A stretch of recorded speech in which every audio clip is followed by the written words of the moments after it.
اعوذ باللہ من الشیطان الرجیم بسم اللہ الرحمن الرحیم آیت نمبر 97 تا 103 سورۃ بقرہ پارہ پہلا۔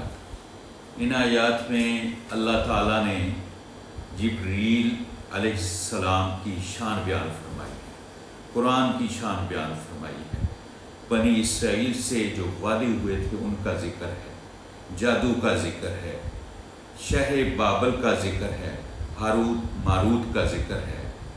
نبی رحمت صلی اللہ علیہ وسلم مدینہ میں تشریف لے گئے، وہاں بنی اسرائیل نے جب آپ سے سنا کہ آپ پر اللہ کے احکام وحی الہی جبرائیل علیہ السلام لاتے ہیں، انکار کرنے لگے، کہنے لگے جبریل کی جگہ میکال ہوتے تو ہم وحی الہی کو، احکام الہی کو، تعلیمات محمد رسول اللہ صلی اللہ علیہ وسلم کو تسلیم کر لیتے اور اس پر ایمان لے آتے، کیونکہ جبریل وہ ہستی ہے جو ہمارے پاس سخت اللہ کے احکام لایا، ہم پہ اللہ تعالیٰ کی طرف سے عذاب لایا۔ میکال رحمت کی بارش لاتا ہے، انعام لاتا ہے۔ اللہ تعالیٰ نے بنی اسرائیل کے جواب میں اپنے پیارے نبی کو حکم دیا، قُلْ مَنْ كَانَ عَدُوًّا لِجِبْرِيلَ، اعلان کر دے پیارے پیغمبر، جو دشمن ہے جبریل کا وہ اللہ کا دشمن ہے۔ جبریل وہ ہستی ہے جو آپ کے پاس میرا کلام، میرے احکام آپ کے دل پر لایا اللہ کے حکم سے، وہ کلام جو آسمانی کتابوں کی تصدیق کرنے والا ہے۔ اللہ کا قرآن نہ ہوتا تو انبیاء پر اترنے والی کتابوں کی آج تصدیق کرنے والا کوئی نہ ہوتا۔ قرآن وہ ہے جو ہدایت ہے اور خوشخبری ہے مومنین کے لیے، ایمان والوں کے لیے۔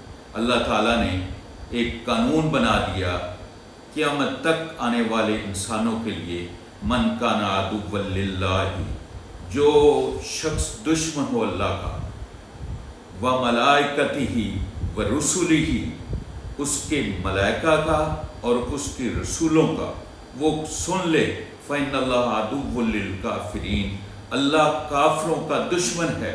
لقد انزلنا الیک آیات بینات، اے پیارے حبیب ہم نے آپ پر آیات بینات نازل فرمائی، روشن آیات، ایسی روشن آیات جس کو یہ نصیب ہو جائے، جس کو ان پر عمل نصیب ہو جائے، اس کی دنیا بھی روشن ہو جاتی ہے، اس کی آخرت بھی روشن ہو جاتی ہے۔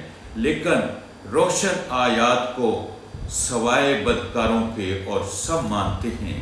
اللہ تعالیٰ نے ایسے بدکاروں کی کچھ خواص سے بیان فرمائی ہیں کہ جب وہ اللہ سے وعدہ کرتے ہیں، جیسا کہ بنی اسرائیل نے اللہ سے کئی وعدے کیے، تورات میں وعدہ کیا کہ ہم محمد رسول اللہ صلی اللہ علیہ وسلم پر ایمان لائیں گے، لیکن کچھ ان میں اس وعدے کی پاسداری کرنے والے رہ گئے، باقی سب منکر ہو گئے۔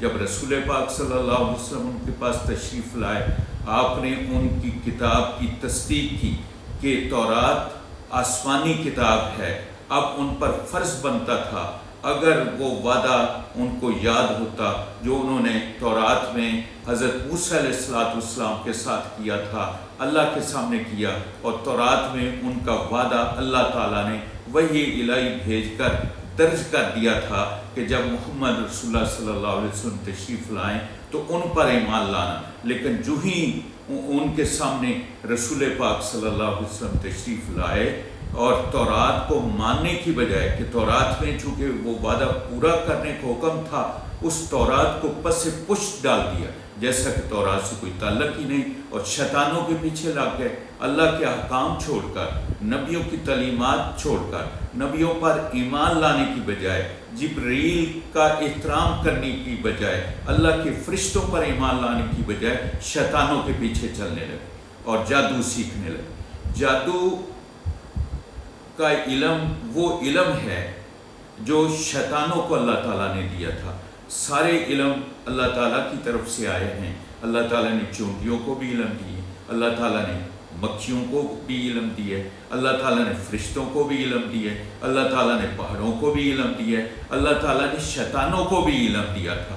لیکن شیطانوں کا علم وہ تھا جس کے اسباب مخفی ہوتے ہیں، اور ان میں شعبدہ بازیاں اور ان میں ایسے کام جو دنیا کو حیران کرنے والے کام ہوتے ہیں، ایسے کام جادو سے بھی ہو سکتے ہیں، اور اللہ تعالیٰ نے اس میں یہ ساری خوبیاں رکھی ہیں۔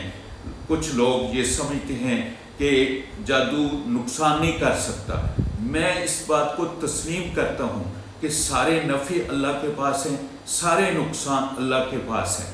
وہ ساری دنیا اکٹھی ہو جائے، کسی کو نقصان دینا چاہے اور اللہ تعالیٰ اس کو نقصان سے بچانا چاہے، تو کوئی دنیا میں انسان کو نقصان نہیں دے سکتا، اور اگر اللہ تعالیٰ فائدہ پہنچانا چاہے کوئی نقصان نہیں دے سکتا، اور کوئی نقصان دینا چاہے اور اللہ تعالیٰ فائدہ پہنچانا چاہے تو کوئی نقصان نہیں پہنچا سکتا۔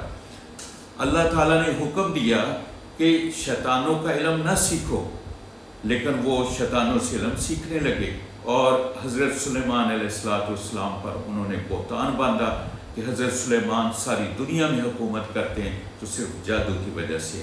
اللہ تعالیٰ نے فرمایا وما کفر سلیمان ولکن الشیاطین کفروا یعلمون الناس السحر۔ حضرت سلیمان اللہ کے پیغمبر تھے، پیغمبروں کی شان کے خلاف ہے جادو سیکھنا، کیونکہ جادو سیکھنا کفر، جادو سکھانا کفر، جادو پر عمل کرنا کفر، اور جادو کا کرنا کفر۔ اللہ تعالیٰ نے اس کفر سے، اس حرام کام سے روکنے کے لیے، شیطانوں کی پیروی سے روکنے کے لیے شہر بابل جو عراق شہر میں ہے، بابل شہر، وہاں اللہ تعالیٰ نے 2 فرشتے بھیجے، ہاروت اور ماروت۔ ہاروت اور ماروت اللہ کے پاکیزہ فرشتے تھے۔ اس پر بھی ایک بنی اسرائیلی روایت ہے جس کو کچھ تفسیر والوں نے بھی لکھ دیا ہے۔ کتنا بڑا ظلم کیا کہ اللہ کے پاکیزہ اور معصوم فرشتوں پر بھی الزام لگا دیا اور ڈائریکٹ ہمارے ایمان پر حملہ کر دیا۔ جب ہمارا ایمان فرشتوں کی پاکیزگی سے اٹھ جائے گا کہ فرشتے بھی کوئی بد عملیاں کر لیتے ہیں، اللہ کی نافرمانی کر لیتے ہیں، تو اگر ہمارے ذہن میں یہ بات آ گئی، ہمارا عقیدہ یہ بن گیا، تو ہمارے تو عقیدے کا بیڑا غرق ہو گیا۔ اور روایت اس طرح گھڑ دی کہ فرشتے جب بابل شہر میں آئے، زہرہ عورت پر عاشق ہو گئے، زہرہ کو اللہ نے زہرہ ستارہ بنا دیا، اور فرشتوں پر ناراض ہو کر چاہے بابل میں الٹا لٹکا دیا، اور سارے جہان کا دھواں ان کے نتنوں سے گزر رہا ہے۔ یہ ان کو آج تک سزا مل رہی ہے اور قیامت تک ملے گی۔ الیاذ باللہ، یہ سب جھوٹ ہے، یہ بنی اسرائیلی روایت ہے، یہ من گھڑت ہے۔ صرف اتنا ہی ہے قرآن میں کہ اللہ تعالیٰ نے 2 فرشتے نازل کیے، ایک کا نام ہاروت تھا، ایک کا نام ماروت تھا، اور صرف لوگوں کو جادو سے روکنے کے لیے تشریف لائے تھے۔ جب ان کے پاس لوگ آئے، فرشتوں نے کہا ہم اللہ تعالیٰ کی طرف سے آئے ہیں، تمہارے لیے امتحان بن کر آئے ہیں، اگر تم ہماری بات مانو گے اللہ راضی ہو جائے گا، نہیں مانو گے ناراض ہو جائے گا۔ ہمارے پاس جادو کا علم ہے جو حرام ہے، اس کو کرو گے اللہ ناراض ہو جائے گا، اس سے بچو گے اللہ تعالیٰ راضی ہو جائے گا۔ وہ کہنے لگے نہیں، ہمارے آپ سکھائیں۔ جب سیکھ لیا تو پھر اللہ کی نافرمانی کرنے لگے۔ کیا نافرمانی کرنے لگے؟ یفرقون بین المرء وزوجہ، خاوند بیوی میں لڑائی کرانے لگے، لوگوں کے کاروبار تباہ کرنے لگے، گھروں کو برباد کرنے لگے۔ اللہ تعالیٰ فرماتے ہیں ان کا یہ سودا بہت گھاٹے کا سودا تھا، اور ایسے شیطانوں کا آخرت میں کوئی حصہ نہیں۔ کاش وہ ایمان لاتے، تقوی اختیار کرتے، تو اللہ تعالیٰ ان کو دنیا میں اور آخرت میں انعام دیتا۔ کاش وہ سمجھ